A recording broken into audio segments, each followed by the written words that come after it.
안녕하세요. 오늘은 인카네이션 두 번째 시간입니다. 제목은 총론2라고 정해보죠.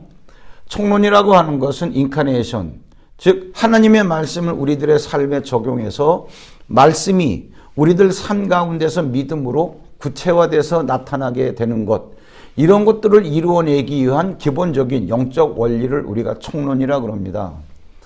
총론이라고 하는 것은 매 시간마다 주제별로 나가기 때문에 그것이 지난 시간과 관계없는 내용처럼 들려질 수 있겠지만, 총론이라고 하는 내용을 우리가 다 이해하고 나면 모든 각 개별적으로 강의한 내용들이 유기적으로 연결되어져 있구나라는 것을 여러분들이 깨달으시게 될 겁니다.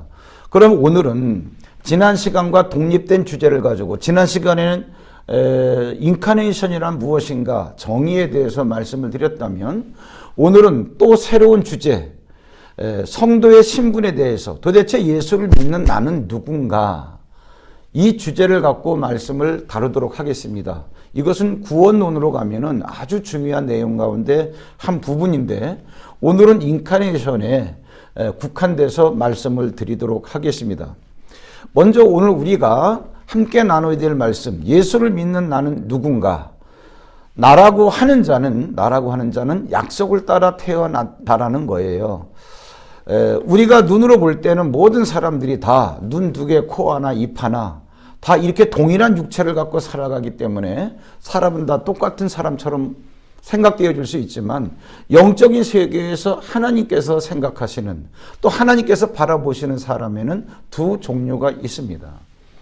어떻게 두 종류냐? 육체를 따라 난 자와 약속을 따라 난 자가 있다는 거예요. 제가 갈라디아서 4장 22절로 23절을 읽어드리겠습니다. 기록된 바 아브라함에게 두 아들이 있으니 하나는 여종에게서 하나는 자유 있는 여자에게서 낳다 하였으며, 여종에게서는 육체를 따라 낳고 자유 있는 여자에게서는 약속으로 말미암았느니라. 우리가 알다시피 아브라함에게는 두 아들이 있지 않습니까? 이스마엘 그리고 이삭. 똑같은 아브라함 육체에서 난 자인데, 한 사람은 육체를 따라 난 자고 한 사람은 약속을 따라 난 자라는 거예요. 똑같은 두 아들이지만 하나님이 보실 때는 두 종류라는 거죠. 한 명은 육체를 따라 낳고 한 명은 약속을 따라 낳고. 그렇다면 어떤 사람이 육체를 따라 난 자고 어떤 사람이 약속을 따라 난 자냐, 이것을 알아보려면 아브라함에게 두 아들이 있는데 한 명은 육체를 따라 낳고 한 명은 약속을 따라 낳았다 그랬으니까, 그 사람들이 어떻게 태어났는가, 그때의 상황으로 돌아가 보면 이거는 명확하게 알 수 있습니다. 먼저 육체를 따라 난 자가 어떤 자인가, 제가 말씀을 드려볼게요. 창세기 16장 1절로 2절의 말씀입니다. 아브라함의 아내 사레는 출산하지 못하였고 그에게 한 여종이 있으니 애굽 사람이요 이름은 하갈이라. 사레가 아브라함에게 이르되 여호와께서 내 출산을 허락하지 아니하셨으니 원하건대 내 여종에게 들어가라. 내가 혹 그로 말미암아 자녀를 얻을까 하노라 하매 아브라함이 사레의 말을 들으니라. 이렇게 나오죠. 이것은 이제 우리가 잘 아는 대로 아브라함이 이스마엘을 출생할 때 되어졌던 말씀을 지금 여기에 기록해 놓고 있습니다. 이것을 제가 잠깐 설명을 드릴까요? 하나님은 아브라함에게 내가 너에게 자식을 줄게, 하나님께서는 약속을 하셨습니다. 아브라함은 그 약속을 갖고 사라라고 하는 아내와 함께 살았지만 10년이 지나도 아브라함과 사라에게는 나중에 이제 사례가 사라로 바뀌어졌지만 이 사라에게는 아들이 생기지 않은 거예요. 10년 만에 이 사라가 하나님의 약속의 말씀을 포기하죠. 그리고 아브라함에게 여종이 있었는데 이름이 하갈이죠. 지금 이 사라가 아브라함에게 얘기합니다. 아브라함에게 더 늙기 전에 여종 하갈과 동침해라. 그럼 그때의 종이라고 하는 것은 어떤 인격적인 존재라기보다도 물건 취급을 받던 시대니까 하갈이라고 하는 여자가 아기를 낳으면, 아들을 낳으면 우리 품에 두면 될 거 아니냐. 내가 낳은 친자식보다야 낫겠지만 자식이 없는 것보다 낫지 않겠냐. 그렇게 말을 하니까 아브라함이 사레의 말을 들으니라 이렇게 나와 있어요. 여기서 가장 중요한 거, 아브라함이 사레의 말을 들으니라, 이게 아주 중요합니다. 사레의 말이라는 것은 뭐냐면 하나님께서는 아브라함에게 내가 너에게 자식을 줄게 라고 말씀을 하셨는데, 이 말씀을 10년 동안 믿고 있다가 결과가 안 나오니까 사레가 이 자식을 주겠다는 하나님의 말씀을 포기한 거죠. 다시 말하자면 하나님의 약속의 말씀을 포기했으니까 믿음에서 떠난 말이다, 그러한 얘기예요. 그러면 이 믿음에서 떠난 사레의 말을 아브라함이 들었다 그랬는데, 이러한 사레의 말을 들었다는 얘기는 마귀의 말을 들었다, 이 얘기입니다. 이게 왜 이렇게 중요하냐면은 창세기 3장 17절에 보면 하나님께서 선악과 먹지 마 그랬는데 그 말씀을 어기고 하와가 먼저 먹고 그 다음에 아담이 먹었습니다. 그래서 선악과를 먹고 범죄한 아담과 하와에게 하나님께서 이런저런 여러 가지 징계를 내리시는데, 하나님께서 아담에게 이런 말씀을 하세요. 이것은 선악과를 따먹고 범죄한 다음에 아담에게 하시는 말씀입니다. 우리는 분명히 하와도 그렇고 아담도 그렇고 마귀의 말을 듣고 선악과를 먹었다, 맞습니다. 그런데 하나님은 창세기 3장 17절에서 아담에게 이르시되 내가 내 아내의 말을 듣고 내가 네게 먹지 말라 한 나무의 열매를 먹었은즉 너는 내 아내의 말을 듣고 선악과를 먹는 범죄를 했다, 그 얘기예요. 그러면 하와에게 선악과를 먹게 한 것은 뱀의 육체를 이용한 마귀가 그렇게 한 건데, 그 마귀의 말을 듣고 선악과를 따먹고 범죄한 하와가 또 자기 남편에게도 갖다 주면서 이거 먹어요 라고 말을 하니까, 그 말을 듣고 아담이 먹었을 때 하나님은 너는 마귀의 말을 들었다, 이게 사실인데 하나님은 너는 내 아내의 말을 들었다. 즉 하나님께서 선악과 먹지 마, 먹으면 반드시 죽을 거야 라고 하는 말씀을 듣지 않고 내 아내의 말을 들었으므로, 이 얘기는 마귀의 말을 들었다는 얘기죠. 하나님은 자식을 줄게, 그런데 이 말을 믿지 않고 사레가 아브라함에게 하갈과 동침하라 라고 하는 말을 했는데, 그 말을 들으니라, 이 얘기는 아브라함은 사실 마귀의 말을 듣고 하갈과 동침해서 자식을 낳았다. 이게 누구냐? 이스마엘이라고 하는 거죠. 이것을 우리가 아니라 성경에서는 육체를 따라 난 자라 이렇게 말씀하고 있습니다. 육체를 따라 난 자다. 이렇게 해서 태어난 자가 이스마엘인데, 이스마엘이 15살쯤 되었을 때 하나님은 아브라함에게 또 나타나셨어요. 그 나타나셔가지고 뭐라고 말씀하시고 있는 거 아니에요? 제가 읽어드리겠습니다. 창세기 17장 16절로 19절의 말씀인데, 내가 그에게 복을 주어 그가 내게 아들을 낳아주게 하며 내가 그에게 복을 주어 그를 여러 민족의 어머니가 되게 하리니 민족의 여러 왕이 그에게서 나리라. 아브라함이 엎드려 웃으며 마음속으로 이르되 100세 된 사람이 어찌 자식을 낳을까? 사라는 90세니 어찌 출산하리요 하고, 아브라함이 이에 하나님께 아뢰되 이스마엘이나 하나님 앞에 살기를 원하나이다. 하나님이 이르시되 아니라 내 아내 사라가 내게 아들을 낳으리니 너는 그 이름을 이삭이라 하라. 이렇게 말씀하셨어요.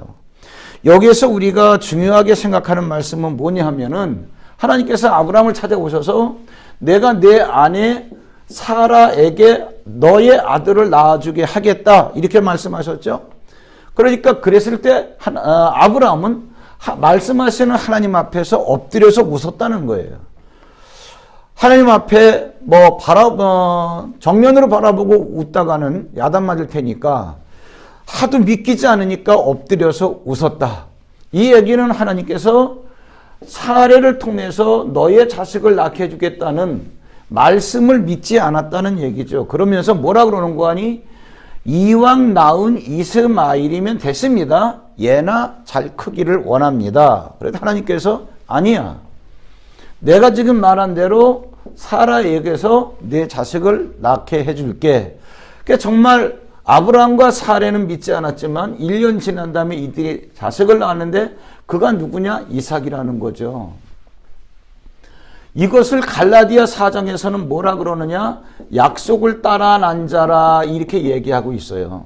육체를 따라 난 자와 상반되는 개념이죠. 이 약속을 따라 났다는 얘기는 하나님의 말씀을 따라 났다는 얘기인데 요한복음 6장 63절에서 내가 너에게 이른 말이 영이요 그랬으니까 이 말씀을 따라 났으니까 이것을 뭐라 그러느냐? 성령을 따라 났다 이렇게 얘기하고 있어요. 이것은 똑같은 갈라디아 4장 29절로 30절에 보면 그 얘기가 나오죠. 그러나 그때의 육체를 따라 난 자가 성령을 따라 난 자를 박해한 것 같이 약속을 따라 난 자를 성령을 따라 난 자라고 얘기하는 거예요. 성령을 따라 난 자는 영이 말씀이니까 말씀을 따라 났다. 이거는 굉장히 중요한 개념이죠. 그럼 한 가지 보충 설명을 해드리겠습니다. 사람이 태어난다라고 하는 것은 이삭이나 이스마엘이나 겉보기에 눈 두 개, 코 하나, 입 하나, 생김새는 똑같습니다. 근데 보세요. 사람의 그 출생 원리라고 하는 것이 뭐냐 하면은 육체를 갖고 있는 아버지와 그 다음에 어머니의 육체 결합에 의해서 여기에서 자식이라고 하는 자가 태어납니다.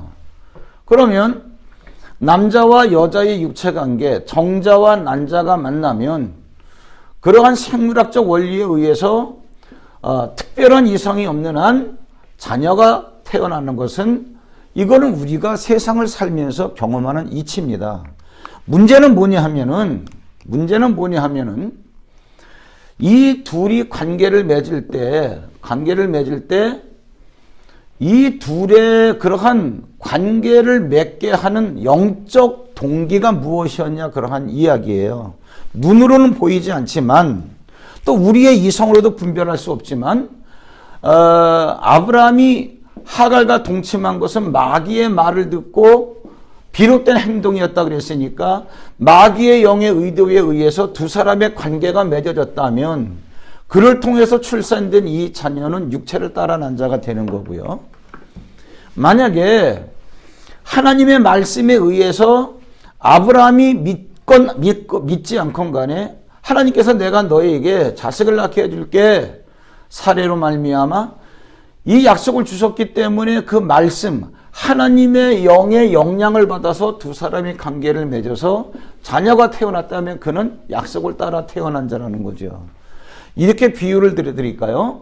뭐냐? 여기에 자판기가 있습니다.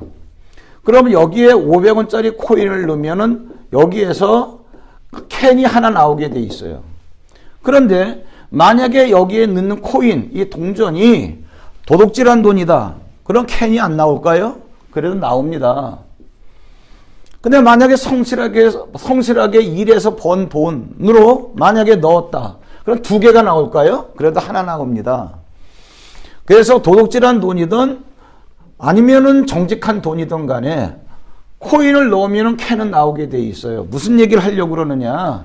남자와 여자의 육체적 결합이 있으면 자식은 태어나게 돼 있습니다. 문제는 남자와 여자의 그런 육적 관계가 어떤 영이 원인이 됐냐? 이거 눈에 보이지 않지만 우리의 이성으로는 가늠할 수 없지만 영적 세계에서는 분명히 이러한 것들이 요인으로 작용했다 그러한 얘기죠. 그래서 태어난 자를 약속을 따라 태어난 자, 육체를 따라 태어난 자로 분류하는데 그럼 구원받은 우리는 누구냐? 약속을 따라 태어났기 때문에 즉 성령을 따라 태어났기 때문에 성령께서는 성령을 따라 태어난 그러한 자를 찾아온다는 얘기죠. 그래서 우리가 구원받게 된 것이 그 이유 때문이기도 합니다. 그러면 이 약속을 따라 태어난 자라고 하는 것, 성령을 따라 태어난 자라고 하는 것, 다시 말하자면 말씀을 따라 태어난 자라고 하는 것은 유업을 이을 자라고 갈라디아 4장 30절에 말씀하고 있죠. 뭐라고 말씀하고 있냐면 성경이 무엇을 말하느냐? 여종과 그 아들을 내쫓으라. 여종의 아들이 자유 있는 여자와 더불어 유업을 얻지 못하리라 그랬습니다. 그러면 육체를 따라 난 자는 유업을 얻지 못하고 약속을 따라 태어난 자는 유업을 얻게 되어 있다는 말씀입니다. 오늘은 예수님을 믿고 구원받은 나는 누군가? 나의 신분이 무엇인가? 우리는 약속을 따라 태어난 자라는 거예요.